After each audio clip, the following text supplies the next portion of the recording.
शुभ दुपार सगळ्यांना. या मस्तपैकी गरमागरम जेवण करायला. हे बघा आजचं जेवण आहे आपलं मस्तपैकी डाळ डाळ तडका आणि आत्ता बनवलेलं मस्त सुक्क सुक्क वांग आणि आपली रोटी आहे बघा. हे बघा दाखवते तुम्हाला. हे आहे आपलं वांग, सुक्की वांग्याची भाजी बनवली बरं का मी. हे बघा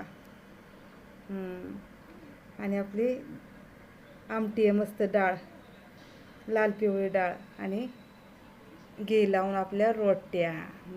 कसं वाटलं जेवण? आणि जेवणारा सुद्धा इथंच आहे रिशू.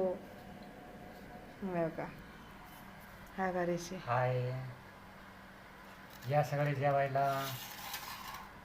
कामाला जायचंय त्याला आता, तर त्याचं चाललेलं आहे